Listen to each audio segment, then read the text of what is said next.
অনেকে বলে দ্রুত ভালোবাসা নাকি বেশি দিন টেকে না, কিন্তু বিশ্বাস করো, আমার ভালোবাসাকে আমি টিকিয়ে রাখতে প্রাণপণ চেষ্টা করেছি, পারিনি। চন্দননগরের মাটিতে এই চন্দন আজ হেরে গেছে। আজকে এই চন্দনের গল্প সবাই জানবে। চন্দননগর আবার নতুন করে উঠবে জেগে, নতুন করে বাসবে ভালো, তোমার স্মৃতি আঁকলে রেখে। আমার বন্ধু, আমার ভালোবাসা, আমার পৃথিবী, সে আমার রিয়া। না না, এটা আমার গল্প নয়, আমি বলছি আমার বন্ধু চন্দনের গল্প। তো আমার বন্ধু চন্দনের গল্প দেখতে তোমরা কতটা আগ্রহী হলে? তোমরাও কি এরকম ভালোবাসায় আঘাত পেয়েছো? তোমাদের কি ভালোবাসা এইভাবে হারিয়েছে, ঠিক যেমনটা আমার বন্ধু হারিয়েছে?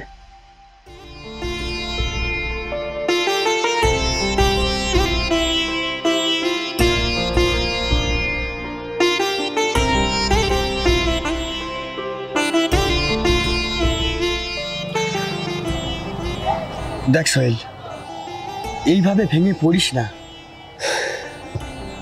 তোর কি অবস্থা দেখেছিস? চেহারাটার অবস্থা দেখ। দেখ, আমার মনে হয় যে তোর কখনো হওয়ার ছিল না সে হবে না, যে হওয়া সে এমনিতেই হবে।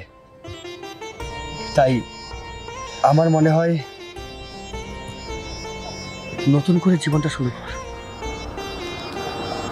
সব শেষে শুরু হয় না সোহেল।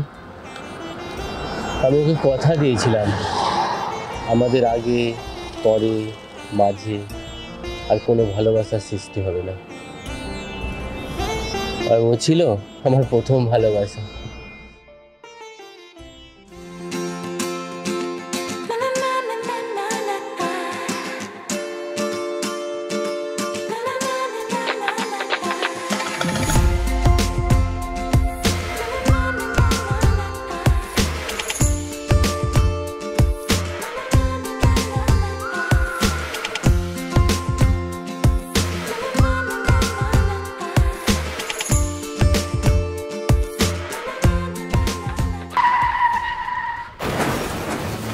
রাস্কেল দেখতে।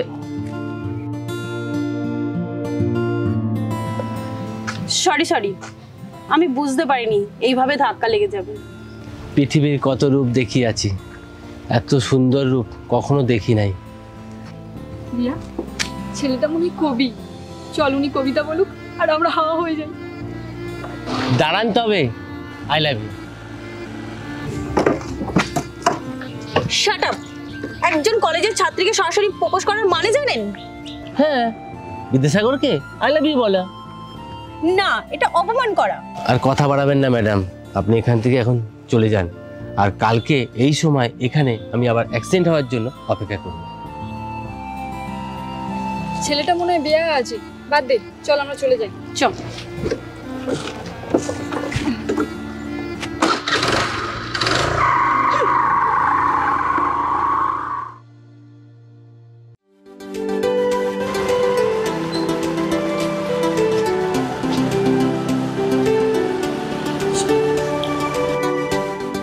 আজ আবার এসেছেন? আজ শুরুতেই আই লাভ ইউ বলছি। লজ্জা করে না ইডিয়েট? লজ্জা তো ছেলেদের ভূষণ নয় ম্যাডাম। তবে কি মেয়েদের? হ্যাঁ, কারণ আপনি অন্য গায়ে আছেন আর আমি সিম্পল। ছি, আমি কার সাথে কথা বলছি? রাস্তা ছাড়ুন। আজ রাস্তা ছাড়বো না, আজ আপনাকে আই লাভ ইউ বলতেই হবে, না হলে আমি আমার নিজের জীবন দিয়ে দেবো।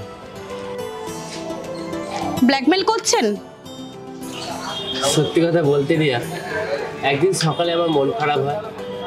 মন খারাপ হওয়ায় আমি সকালে রাস্তায় বেরিয়ে পড়লাম। ভোরের পবিত্রতা যখন আমাকে মুগ্ধ করে, তখন আমি একজনকে খুঁজে পাই। তার পায়ের নুপুরের আওয়াজ আমাকে মুগ্ধ করে, তার চোখ আমাকে সৃষ্টি করে, তার পবিত্র মুখ আমাকে নতুন জীবন দেয়। সে মেয়েটা আর কেউ নয় রিয়া, তুমি।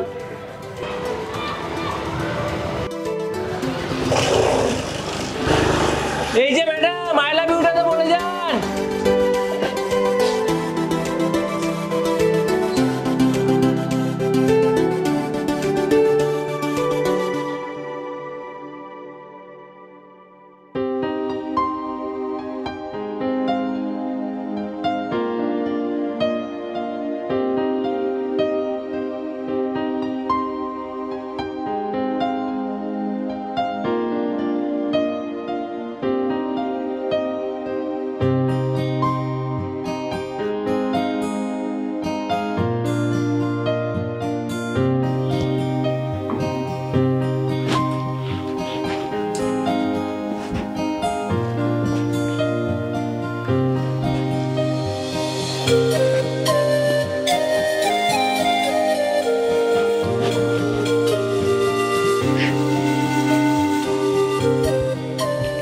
কিরে শুয়ে শুয়ে কি ভাবছিস? ওই হিন্দি সিনেমার নায়কের কথা? তবে যাই বলিস, ছেলেটাকে প্রথমবার দেখে যতটা না ভালো লেগেছে, এখন একটু বেশি ভালো লাগে। কিরকম ডায়লগ দিল বল, আমাকে আই লাভ ইউ বলতে হবে, নাহলে আমি নিজেকে শেষ করে দেবো। শোন, একবার আই লাভ ইউ বলেই দেখি। সুযোগ দিয়ে দেখতে পারিস। নিশ্চিত কাল রাতে কোনো হিন্দি সিনেমা দেখে মোটিভেট হয়েছে। আরে হ্যাঁ, সেই দেবের সেদিন দেখা হয়েছিল, সিনেমার মতো ব্যাপার ছিল বুঝলি। তবে ছেলেটা কিন্তু চন্দননগরের হিরো। একবার তাহলে সুযোগ দিয়ে দেখি। এমন হিরো মার্কা ছেলে কেউ ছাড়ে নাকি? আর তাছাড়া আমি খোঁজ নিয়ে দেখলাম, ওর বাড়িতে প্রায় অনেক মেয়ের সম্বন্ধেই আসছে, কিন্তু ও বেচারা তোর পিছনেই পড়ে আছে। প্রতিদিনের মতো কালো তাহলে ওই রাস্তায় আসবে, তাই না রে?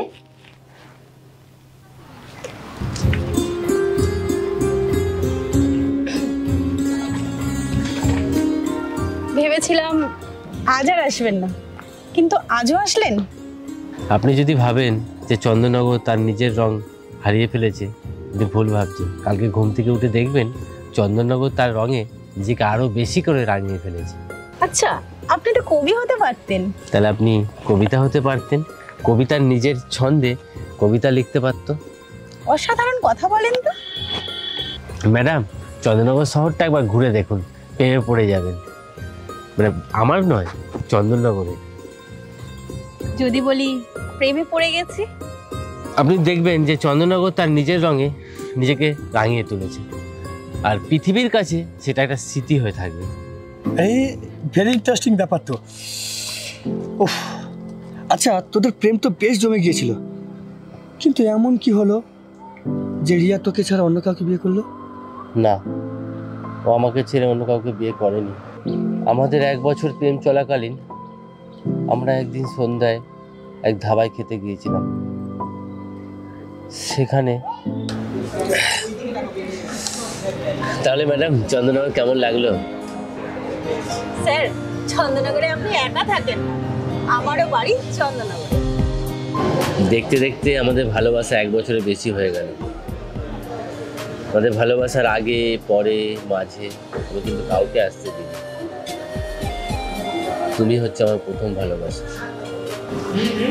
তাহলে কথা দাও, এই পবিত্র সন্ধ্যায় চিরকাল আমার হয়ে থাকবে। কথা দিলাম।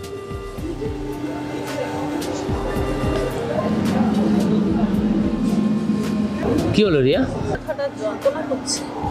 আরে কিছু না, কিছু না, একটু চা বেশি করে খাও, দেখো মাথা যন্ত্রণা কমে যাবে। হ্যাঁ, ঠিক বলেছো।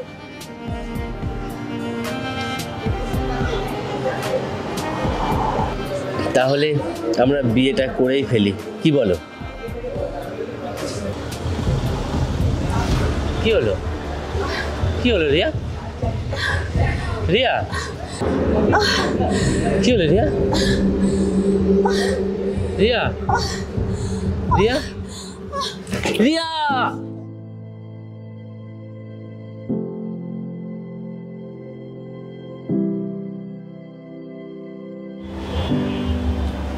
চন্দনদা, এখানে এইভাবে বসে আছো? ও, শুনেছো রিয়ার ব্রেন টিউমার হয়েছে। ও আমাদের কাছে আর কদিনের অতিথি মাত্র।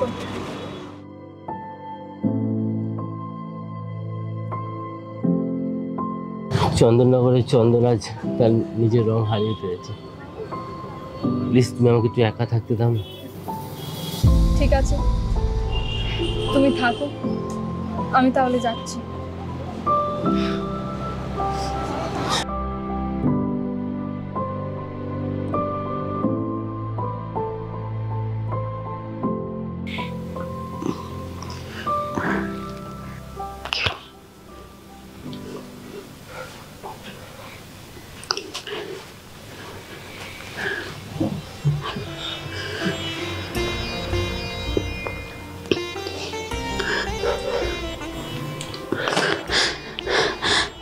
চন্দন, আমার আর সিঁদুর পরা হলো না বলো? ডাক্তার বলেছে আমি আর বেশি দিন বাঁচবো না। আচ্ছা, আমি থাকি বা না থাকি, তুমি আবার বিয়ে করে সংসার করো, আমি যেখানেই থাকি তোমাকেই ভালোবাসবো। তোমার কিছু হবে না, তুমি এত কিছু ভেবো না। আর এই দেখো, আমি তোমাকে সিঁদুর পরাতে এসেছি।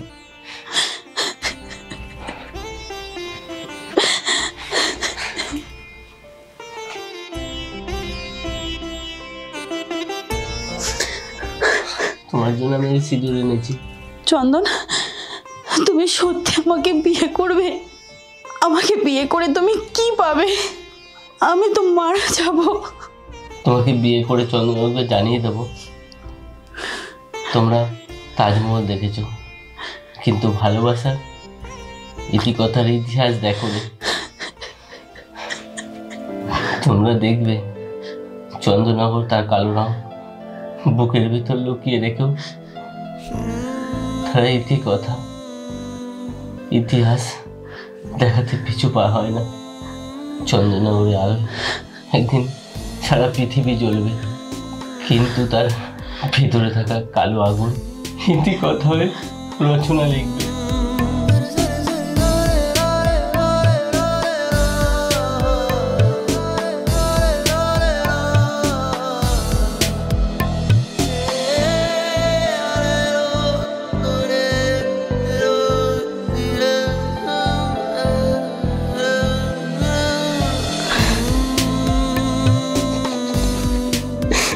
রিয়া, রিয়া, ও রিয়া, রিয়া,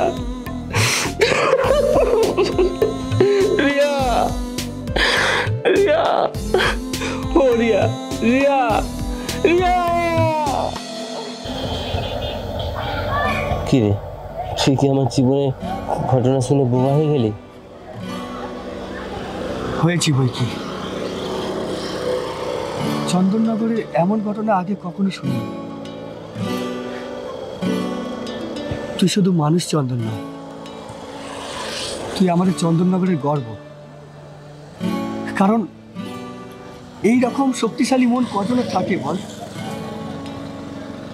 আরে তোর ভালোবাসা বেঁচে নেই, কিন্তু তুই ভালো আছিস, তুই ভালো আছিস তোর ভালোবাসার জন্য, কি তাই তো? আর তোকে ভালো থাকতে হবে।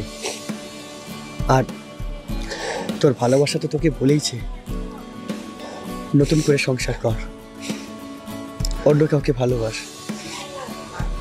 সেই ভালোবাসার মানুষকে সম্মান করতে এই চন্দননগর আবার নতুন করে লাইটিংয়ে জ্বলে উঠবে। সবাই কেউ বুঝতেই পারবে না তোর মনে কালো আগুন আছে, বুঝলি? চল বন্ধু, হাসতে হবে,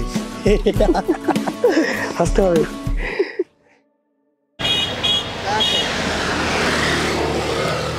এই মুহূর্তে আমাদের ফার্স্ট লাভ গল্পের শুটিং শেষ হলো। এই গল্পের শুটিং হলো আমাদের এই দিদির একটা চ্যানেলে, পাপিয়া ফ্যামিলি ব্লগ। তো আমি বলবো আমাদের সঙ্গে 3 মাসের যোগাযোগের মাধ্যমে যে অবশেষে দেখা হলো, কাজ হলো, তো কেমন লাগলো আমাদের সঙ্গে কাজ করে? আমার তো খুবই ভালো লেগেছে, নেক্সট কাজ আমি আবার করাবো। আচ্ছা বেশ, অ্যাক্টিংটা কতটা কঠিন? মানে আমি আজকে যে মানে নাজিয়াল হয়ে গেছি, যে আলটিমেট দাদা পাশে ছিল বলে হয়ে গেছে, তবে খুব টাফ। আর ভবিষ্যতে আস্তে আস্তে করতে করতে হয়ে যাবে। কিন্তু আমি এখন বুঝতে পারছি যারা অভিনয় করে, আমরা টিভি পর্দায় দেখি সাময়িক, যে আমাদের খুব ভালো লাগে, কিন্তু সে অভিনয় করতে যে এতটা কষ্ট, এতটা পরিশ্রম না করলে সত্যি বোঝা যাবে না। কি আমরা আজকে নতুন একটা টিমের সঙ্গে কাজ করলাম, একদম নতুন, মানে অভিনয় সম্পর্কে কিছুই জানে না, কোনো জ্ঞান ধ্যান ধারণা কিচ্ছু নেই। তাদের ইচ্ছা হয়েছে তারা অভিনয় করবে এবং তারা আজকে করেওছে। তার নতুনদের সঙ্গে কাজ করতে এসে তোমার কি এক্সপিরিয়েন্স হলো বলো? এটা তো আমার ফার্স্ট এক্সপিরিয়েন্স, মানে এরকমভাবে অন্য প্রোডাকশানে এসে কাজ করা, মানে আমাদের টিম থেকে এইভাবে ডিরেকশন, স্ক্রিপ্ট এই সমস্ত দিয়ে কাজ করা খুব ভালো লাগছে। আর এই এলাকাটা সুন্দর, তার সাথে এই পরিবেশ, মানে সব কিছু মিলিয়ে একদম খুব সুন্দর পরিপাটি। তাহলে অ্যাক্টিং কি কঠিন? না, ঠিকভাবে করতে পারলে কঠিন না। কঠিন? কঠিন তো অবশ্যই, কিন্তু সময়ের সঙ্গে সঙ্গে হয়ে যাবে, একটু সময় লাগবে, হবে তো অবশ্যই। দাদা পাশে থাকলে নিশ্চয়ই হবে। একদম। চন্দন বলো। আমি সবার কাছে একটাই কথা বলবো, আমাদের নতুন পাপিয়াদির চ্যানেলে পাপিয়া ফ্যামিলি ব্লগে নতুন একটা শর্ট ফিল্ম অ্যাক্টিং কি কঠিন? না, অ্যাক্টিং কঠিন নয়, আবার অ্যাক্টিং কঠিন। যারা মনে করবে যে অ্যাক্টিং কঠিন, কারণ তারা বেশি করে ভাবে না। সবার প্রথম দরকার, আমরা যখন কোনো স্ক্রিপ্ট অর্থাৎ সংলাপ যখন হাতে পাই, সেই সংলাপটা পড়ে আমাদের মনের মধ্যে সেটাকে বুঝে নিতে হবে যে কি বলতে চাইছি। মুখস্থ নয়, মুখস্থ বিদ্যা কিন্তু ভয়ঙ্কর। আগে আমাদের পড়তে হবে, বুঝতে হবে সাবজেক্ট কি। যদি বুঝতে পারি, মনের ভেতরে ঢোকাতে পারি, তাহলে আমরা ইতিহাসের মতো গর্গকে বলিতে পারি। আর অ্যাক্টিং খুবই সহজ। তাই তোমরাও যারা চাও এই প্রফেশনে আসতে এবং থাকতে, প্রশিক্ষণ নিতে বা নিজেরা কাজ করতে, অতি শীঘ্রই আমাদের সঙ্গে যোগাযোগ করো। আর আমরা এইরকম অনেক পাপিয়া ফ্যামিলি ব্লগের সঙ্গে কাজ করতে চাই এবং আমরাও কেডি সিনেমার হাত ধরে, মানে কেডি সিনেমা অনেকের মাধ্যমে আরও অনেক অনেক বড় জায়গায় পৌঁছাতে চাই। কি তাই তো? একদম একদম এই তো কেডি সিনেমা। দাদা থাকলে আশা করি সবাই পারবে। একদম, দাদার মানে হাত ধরে এগিয়ে চলো। মানে ভুল হলেও এখান থেকে সেখান থেকে এর পিঠে বিয়ের পিঠে ইঙো চাপিয়ে ঠিক আমি সেটাকে ম্যানেজ করতে পারি। কি তাই তো? ম্যানেজ করে দাদা দাঁড় করিয়ে দেবে। চলো, বাই বাই বাই বাই।